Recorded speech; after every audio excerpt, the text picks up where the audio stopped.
गए आप धर्मनिष्ठ श्रद्धाशील उपासकों।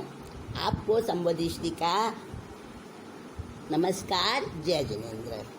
बड़ी जिज्ञासा है ना आगे की कहानी सुनने की। अच्छा, तो सबसे पहले हमारे वीडियो को लाइक और सब्सक्राइब आपने कर ही दिया होगा, और नहीं किया है तो झटपट कर दें, बेल आइकन को दबाएं ताकि हाँ, आप तो समझदार है ना। हाँ, जिन्होंने, आपके लिए नहीं, आप तो पुराने श्रोता हैं, जो अभी नए नए जुड़े हैं ना, उनके लिए बार बार ये बात बताई जाती है ताकि उनको मालूम चले। हाँ, तो हम अपना आज का ये कार्यक्रम, आज की ये मीटिंग शुरू करते हैं। आत्मानंदी अनंत सिद्ध अरिहंत आचार्य श्री उपाध्याय जी, लोक विराजित साधु साध्वीगण सारे, संयम सुशोभित श्री, हाथों को जोड़ मान मोड़ वंदन करती हूँ मैं अहर्निशम। संबोधिका करो दान प्रभु कृपालु, पापों का कर सकूं शमन, पापों का कर सकूं हनन। पंच परमेष्टि भगवंतों को, शासनेश प्रभु महावीर को एवं समस्त लोक विराजित गुरु गुणी सभी महान आत्माओं को मेरा प्रणतिपात पूर्वक श्रद्धाभिषिक्त वंदन अभिवंदन। आप सबके अंतर्मन में विराजित उस परम तत्व को मेरा बारंबार अभिनंदन। श्रोताओं, साथियों, हम 18 पाप का वर्णन, विवेचन, विचार विमर्श, वार्तालाप उसके विषय में हम कर रहे हैं। 18 पाप के बारे में स्टेप बाय स्टेप एक एक पाप का वर्णन, और उस पाप का जिसने सेवन किया उसको कैसे कैसे दुख सहने पड़े, और जिन्होंने उस पाप का त्याग किया, उससे विरति ग्रहण की, धारण की, उनको कैसा सुफल प्राप्त हुआ। इसी श्रृंखला में पहला प्राणातिपात पाप और उसका शुक्ल पक्ष दया हम कर चुके हैं, उसकी कहानियां हमने सुन ली हैं, और उसके बाद हमारा दूसरा पाप मृषावाद चल रहा है।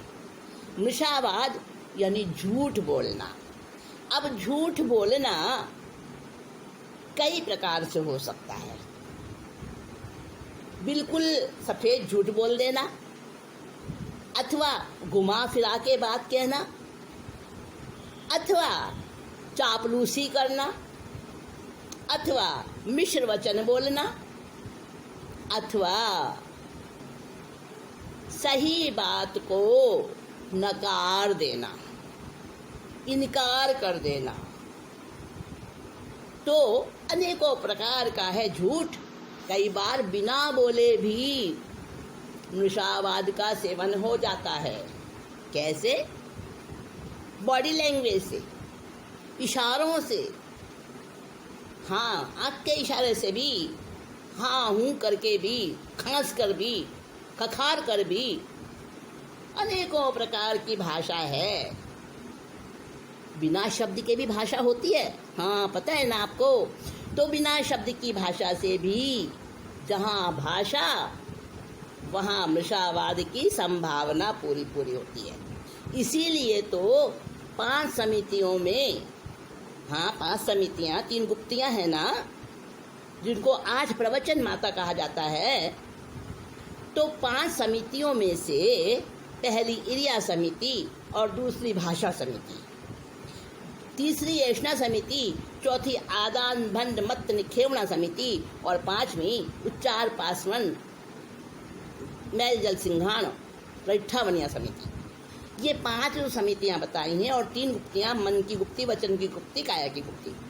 तो इनमें 5 समितियों में सबसे कठिन है पालन करने के लिए, जीतने के लिए सबसे कठिन कौन सी है? भाषा समिति। हाँ, भाषा का विवेक बहुत जरूरी है, क्योंकि जहाँ जरा सी ये लाली बाई जीभ थोड़ी सी फिसली, कुछ का कुछ बोली और हो गया अनंत काल तक कर्मों का बंद, नरक गति का आमंत्रण। हाँ, तो भाई ये मैं आपको डराने के लिए नहीं कह रही हूँ, हाँ, डरने की बात नहीं है। जहाँ जहाँ कोई इस तरह की बात की जाती है ना, वहाँ डराने के लिए नहीं होती है, वो सावधानी रखने के लिए होती है, सतर्क रहने के लिए होती है ना, अलर्ट होने के लिए होती है। तो एक कहानी आप सुन चुके हैं, किसकी भला? वसु राजा की। उसने मिश्र वचन बोला था। और अब दूसरी कहानी हम सुन रहे हैं, संग श्री मंत्री ने कैसे मृषावाद का सेवन किया। कौन था संग श्री मंत्री? राजा कौन था? सारी बातें हम करेंगे और एक काव्य के रूप में, गीत के रूप में हम करेंगे। मुंडित वंशी भूप धनद का शासन वेणा तट नगरी। मुंडित वंशी भूप धनद का शासन वेणा तट नगरी।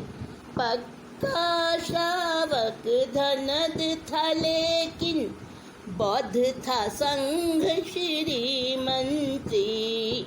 मुंडित वंशी भूप धनद का शासन वेणा तट नगरी। मिला परिचय? समझ गए होंगे। मुंडित वंशी राजा धनद, जो कि वेणा तट नाम की नगरी में शासन करता था, पक्का जिन शासन का भक्त, धर्मनिष्ठ, वो बड़ा सुश्रावक था, अहिंसक था, व्रतधारी था, सब कुछ। परंतु राजा का जो दायां हाथ होता है ना, मंत्री, शासन कार्य चलाने वाला, वो मंत्री जैन नहीं था, वो बौद्ध था, बौद्ध धर्म को मानने वाला। देखिए श्रोताओं, एक बात समझ में आनी जो बहुत जरूरी है, किसी भी एक धर्म को सर्वश्रेष्ठ नहीं मानना और किसी को भी निकृष्ट नहीं मानना। आचरण सूत्र में भगवान ने कहा कि नो निम्न नो अतिरिच्य, अर्थात कोई निम्न नहीं है, कोई अधम नहीं है, कोई अतिरिक्त नहीं है, यानी कोई श्रेष्ठ नहीं है। तो हमें क्या सोचना, कौन सा सही है, कौन सा गलत है, बार बार कदम कदम पर हमारे जीवन में, खाने में, बोलने में, बात करने में, खरीदने में, लेने में, देने में, अध्ययन करने में, हर काम में, कोई भी कार्य हम कर रहे हों, हमारे सामने हेय गेय उपादेय तीनों बातें रहती हैं, हमेशा रहती हैं। ये सिद्धांत जीव और अजीव सब में लागू होता है। त्रिपदी है ये। कौन सी त्रिपदी बताई मैंने? हेय, ज्ञेय और उपादेय। देखिए, जैसे देव गुरु धर्म होता है ना, ये भी 3 ही शब्द है ना, देव गुरु धर्म 3 पद है। तो गुरु बीच में है, देव और धर्म आजू बाजू है। इसी तरह से हेय, ज्ञेय, उपादेय, तो ज्ञेय बीच में है। ज्ञेय माने जानने योग्य है, और हेय और उपादेय उसके आजू बाजू हैं। तो सबसे पहले ज्ञेय यानी जानना, हम जानते हैं वस्तु को सबसे पहले, ये क्या है, ये कैसा है, ये कैसा है, ये कैसा है, ये है जानना। ज्ञेय, ज्ञेय, ज्ञान वाला ज्ञेय। और उसके बाद में कुछ हम ग्रहण करते हैं और कुछ को छोड़ देते हैं। सपोज करो आप दुकान पर गए हैं कुछ सामान खरीदने, अब आपको कई वैरायटीज दिखाई जाती हैं, आप उसमें से कुछ लेते हैं, कुछ को छोड़ देते हैं। पहले देखते हैं ना कौन सी क्या है, किसका कितना दाम है, क्या क्वालिटी है, सब देखते हो ना। उसके बाद ही कुछ लेते हो, कुछ छोड़ देते हो। तो पहले जानना और बाद में छोड़ना और लेना होता है।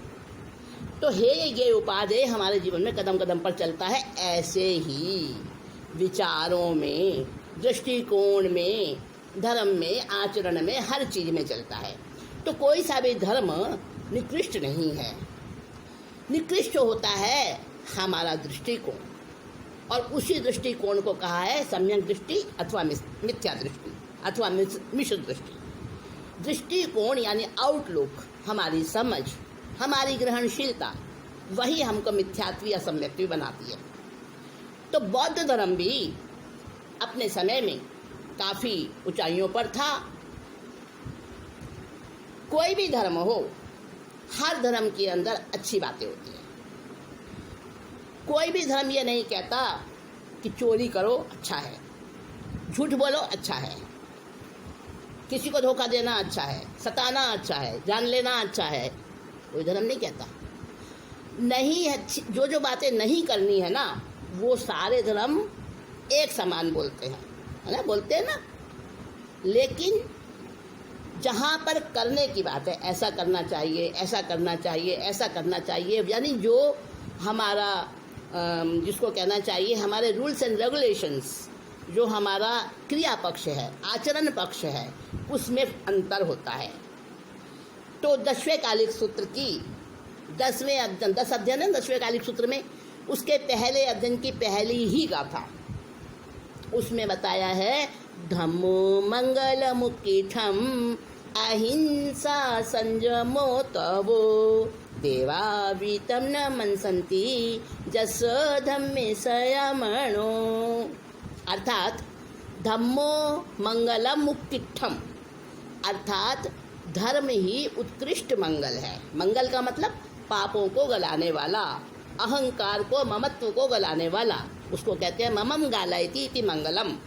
जो ममत्व को, अहम को गलाता है वो है मंगल।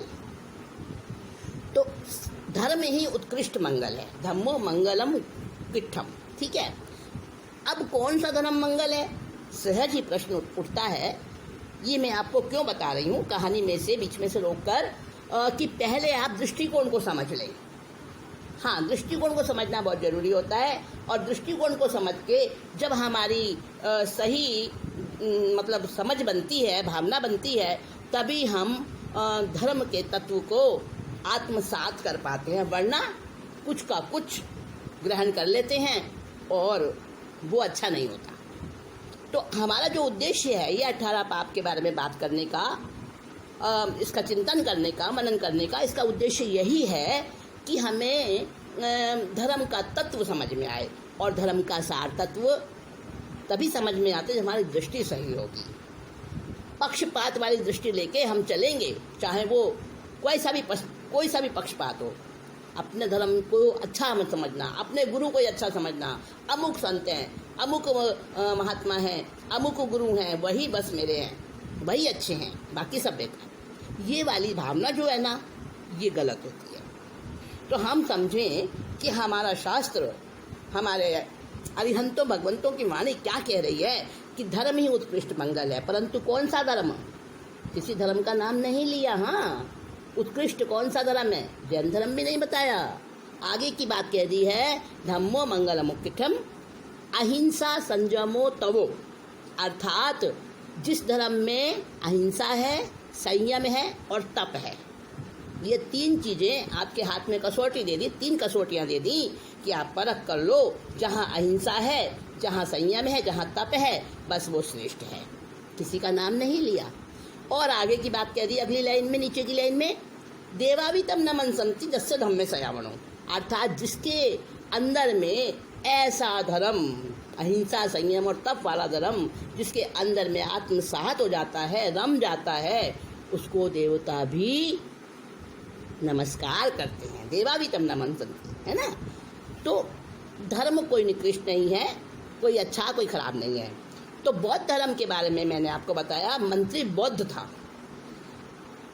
ऐसा होता है कि जब कोई धर्म के अनुयायी आते हैं, कोई धर्म तीर्थंकर, कोई धर्म की स्थापना करने वाले देव पुरुष, महापुरुष जब वो होते हैं, तब तक वह धर्म अच्छा, बहुत अच्छे उत्साह से, निर्दोष, स्वच्छ रूप में चलता है।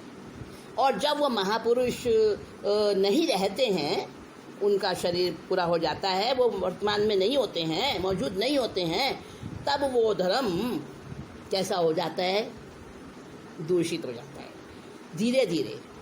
आज हम जैन धर्म को देखें, जो तीर्थंकरों के समय में जैन धर्म की स्वच्छता, पवित्रता और इसके अंदर जो निर्दोषपना था, आज वो हमें देखने को नहीं मिल पाता, कम मिल पाता है, बहुत कम, बहुत रेयर है। और ऐसे ही वैदिक धर्म है, एक समय वो भी बहुत ऊंचाई पर था, लोप हो गया। ऐसे ही बौद्ध धर्म है, हिंदू धर्म भी है, मुस्लिम धर्म भी है, ईसाई धर्म भी है, बहुत से धर्म चल रहे हैं, सिख धर्म भी है, बहुत से धर्म है। तो धर्मों का गुलदस्ता, जैसे बाग में रंग बिरंगे फूल होते हैं, अलग अलग किस्म के पेड़ होते हैं, फल फूल होते हैं, तो बाग बड़ा सुंदर लगता है। तो ऐसे ही होने चाहिए, सब तरह की दुकानें होनी चाहिए बाजार के अंदर, सब तरह के लोग होने चाहिए, सब तरह का धर्म होना चाहिए, सब तरह की मान्यताएं होनी चाहिए, परंतु एकांत पक्ष नहीं होना चाहिए। तो वो संग श्री जो बौद्ध मंत्री था ना, बौद्ध धर्म को मानने वाला राजा का मंत्री, धनद राजा का मंत्री संग श्री, वो एकांत पक्षी था, बौद्ध धर्म को ही श्रेष्ठ मानता था, है ना। और इसीलिए दिक्कत आती थी। राजा धनद वो क्या था? पक्का जिन शासन का सेवक था, उसी के अनुसार उसका जीवन चलता था, अहिंसा, संयम और तप के अनुसार। और जो मंत्री था, ठीक है, अपने काम में होशियार था, जो उसका मतलब व्यवहारिक रूप से वो ठीक था, परंतु आध्यात्मिक धार्मिक मामले में वो बौद्ध धर्म का ही एकांत पक्ष लेता था। आगे देखते हैं।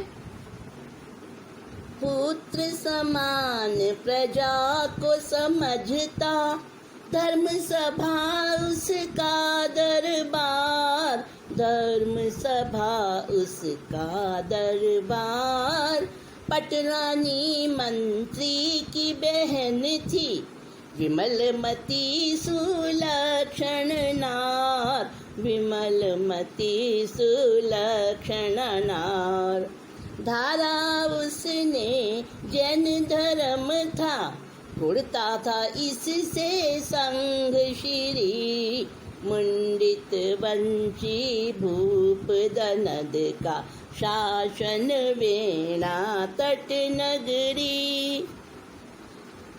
राजा धनद प्रजा का पालन ऐसे करता था जैसे कि पिता अपनी संतान को पालता है, और उसका दरबार क्या था? मानो धर्म सभा ही थी। सब धर्मों के अनुयायी उसके सभा में, दरबार में थे, सब अपने अपनी बात कहते थे और सबका विश्लेषण किया जाता था। सभाएं लगती थी तो उसमें प्रश्न उत्तर, नैतिकता की, न्याय की, धर्म की प्रश्न उत्तर चला करते थे। यानी उसकी सभा जो थी वो धर्म सभा ही थी एक प्रकार से।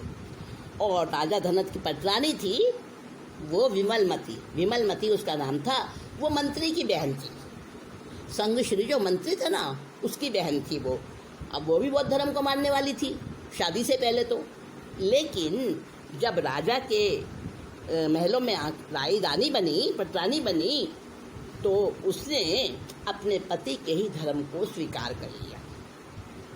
अब यहाँ भी बात थोड़ी सी बीच में बताऊंगी आपको।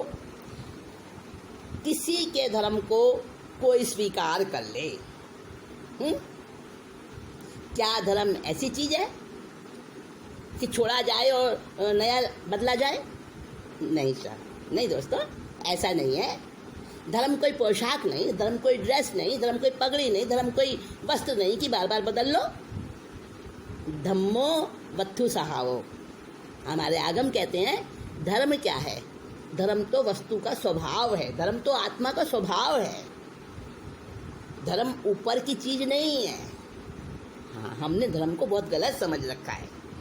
हमने धर्म को समझ रखा है सामायिक कर ली, मंदिर चले गए, प्रक्षाल कर लिया, भजन गा लिए, सत्संग में चले गए, प्रवचन सुन लिए, साधु संतों के दर्शन कर लिए, गोचरी बहरा दिया, आहार दे दिया, ये हमने धर्म समझ लिया। ये है, ये धर्म की क्रियाएं हैं, ये धर्म नहीं है। धर्म का एक पक्ष है। तो धर्म को बदलना, बात चल रही थी विमलमती की, रानी की, महारानी पटरानी जो थी राजा धनद की, उसने बौद्ध धर्म से हट के और जैन धर्म को स्वीकार किया था। तो इस पर मैं आपको बात बता रही हूँ। कई जगह कहा जाता है कि जो अपने धर्म को बदल कर दूसरे धर्म में चला जाता है तो वो पापी होता है, अच्छा नहीं होता। गीता के स्वर भी कहते हैं कि स्वधर्म निधनो श्रेयो पर धर्म भयावह, अर्थात अपने धर्म में तो, अपने धर्म के अंदर तो मौत भी आ जाए वो भी ठीक है, और दूसरे धर्म में तो मतलब बहुत दुर्गति है। तो धर्म नहीं बदलना चाहिए। पहली बात तो धर्म बदला नहीं जाता, धर्म बदला नहीं जाता। धर्म क्या है? वस्तु का स्वभाव है। जैसे मिर्च हमेशा तीखी होगी, कभी मिर्च में मिठास नहीं आता, है ना? और कभी चीनी में तीखापन नहीं आता मिर्च जैसा। गन्ने में मिठास होती है, मिश्री में मिठास होती है, शहद में मिठास होती है, उसमें कड़वापन नहीं आ सकता, उसमें तीखापन नहीं आ सकता। वो उसका धर्म है, वो उसका स्वभाव है। तो ऐसे ही धर्म नहीं बदला जाता। बाहर के जो ये क्रियाएं होती हैं उनके अंदर जिस मान्यता को लेकर हम चल रहे हैं, उस मान्यता में अगर हमारे को निष्पक्ष रूप से जांचने पर, देखने पर कहीं कोई दोष मालूम देता है, कहीं कोई गलतियां मालूम देती हैं, कहीं कोई विसंगतियां मालूम देती हैं, और उससे हट के हम सही रास्ते पर आ जाते हैं, तो क्या वो धर्म बदल लिया? क्या हमने अपनी आत्मा को बदल लिया, अपने स्वभाव को बदल लिया? नहीं, हमने उन गलत बातों को छोड़ के सही बातों को अपना लिया। बहुत सारी बात है इस बारे में, मैं अगर बताऊँ आपको, आप सुनने को तैयार हूँ। बहुत पुरानी बात है। जिस समय में कोई एक सभा लगी हुई थी, सच्चाई है ये, सच्ची बात है। तो उस वक्त उस धर्म के लोग कहते थे कि भाई अगर हम किसी को बचाएंगे तो वो बचाने जिसको हमने बचाया वो पुराने जो पाप करेगा तो उस सारे पाप के भागीदार हम होंगे, इसलिए बचाना नहीं चाहिए, रक्षा नहीं करनी चाहिए, किसी की जीव रक्षा नहीं करनी चाहिए। अब बात तो गलत है ना, धर्म तो जीव रक्षा ही सिखाता है। अब ये बात वो अपने शिष्यों को, अनुयायियों को समझाया करते थे, बताया करते थे। उन्हीं में से एक व्यक्ति के समझ में आई बात, उसने कहा नहीं, ऐसा कैसे हो सकता है? क्या हम मरने दें? सामने मर रहा है कोई तो हम उसको बचाएं नहीं, पानी नहीं पिलाएं मरते हुए को, क्योंकि अगर वो जिंदा रहेगा हमारे बचाने से तो फिर क्या पता वो क्या क्या पाप करेगा, उस सारे पाप के भागीदार हम बनेंगे। आती है ना मन में भ्रांति। तो उसने इस बात की मतलब खोज करी, चिंतन किया, मनन किया, बहुत गहराई तक उसने सोचा, और फिर उसने अपने गुरु से जाके बात की, और गुरु कहने लगे नहीं नहीं, हमारे धर्म में तो ऐसा ही है, हमारे यहाँ तो ऐसी मान्यता है। उसने कहा तो रखो तुम्हारी मान्यता, मैं इस मान्यता को तिलांजलि देता हूँ, आज से ही त्याग करता हूँ इसका। अरे जीव रक्षा तो पहला है, धर्म का पहला सिद्धांत है, मरते हुए की रक्षा करना। तो मैं आपको ये बता रही हूँ, धर्म परिवर्तन का जो रूप हमने समझ रखा है वह रूप नहीं है। धर्म परिवर्तन एक अलग चीज़ है। धर्म परिवर्तन है बुराई को छोड़कर अच्छाई की ओर जाना। लेकिन विमलमती ने जैन धर्म के उस तत्व को समझा था। आज हमारे जैन धर्म में हम देखें बहुत सारे नॉन जैन भी साधु साध्वी बने हुए हैं, बहुत सारे नॉन जैन भी जैन धर्म को स्वीकार करते हैं। इवन टू मुस्लिम धर्म के मानने वाले भी काफ़ी पक्के जैन श्रावक बन जाते हैं, पता होगा आपको। तो कोई मनाही नहीं है उसमें, जहाँ अच्छाई दिखाई दे उसको स्वीकार कर लेना, वो धर्म परिवर्तन नहीं होता, उसको धर्म परिवर्तन नहीं कहते। आत्मा है धर्म, तो आत्मा का स्वभाव है धर्म, तो वो कभी नहीं बदलता है। धर्म कोई पोशाक नहीं है, वस्त्र नहीं है जो हम बदल लेंगे बार बार। धर्म तो चमड़ी है, चमड़ी। चमड़ी कभी बदली नहीं जाती, जब तक जीवन है तब तक वही चमड़ी रहेगी। मरने के बाद ही दूसरा शरीर मिलेगा, तब दूसरी चमड़ी मिलेगी। तो चमड़ी नहीं बदली जाती, पोशाक बदली जा सकती है। तो धर्म चमड़ी है, धर्म वस्त्र नहीं है। समझ में आई? तो विमलमती ने जब देखा कहाँ सही है और कहाँ गलत है, उसने अपनी स्वच्छ बुद्धि से, प्रज्ञामती से उसने जो है ना विचार किया और उसको लगा कि हाँ, मेरे पति जो पालन करते हैं, जो जैन धर्म की शिक्षाएं हैं, उसको लगा सही है। तो उसने जो है ना जैन धर्म स्वीकार कर लिया।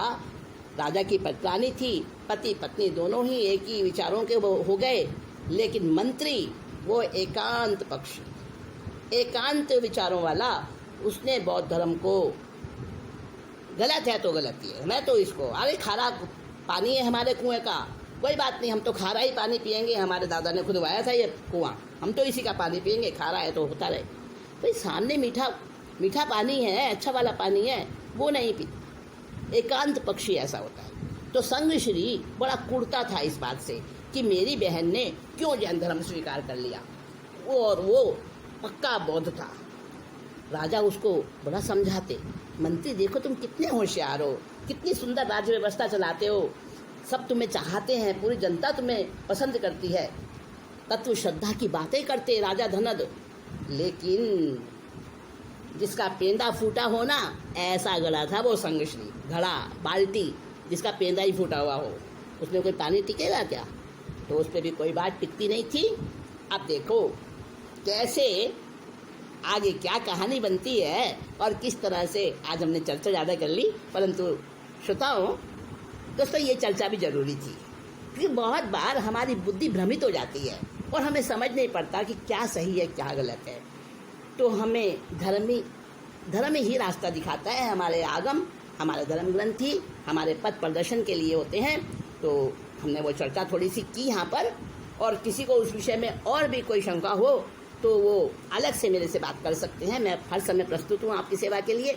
तो साथियों, ये संग श्री मंत्री बौद्ध धर्म का एकांत भक्त है और राजा धनद अनेकांत के हिमायती, अनेकांत के पक्षधर, जैन धर्म के श्रावक हैं। उनकी पटरानी विमलमती भी ऐसी ही है। अब उनका जीवन चल रहा है बड़े अच्छे ढंग से, क्योंकि मंत्री भले ही दूसरा धर्म का है, परंतु फिर भी उनकी गाड़ी अच्छे प्रकार से बड़े प्रेम से चल रही है। आगे देखेंगे कि कथा हमारी किस रूप में मुड़ेगी। आज इतना ही कहकर मीटिंग को पूरा करती हूँ, बहुत लंबा नहीं लेना।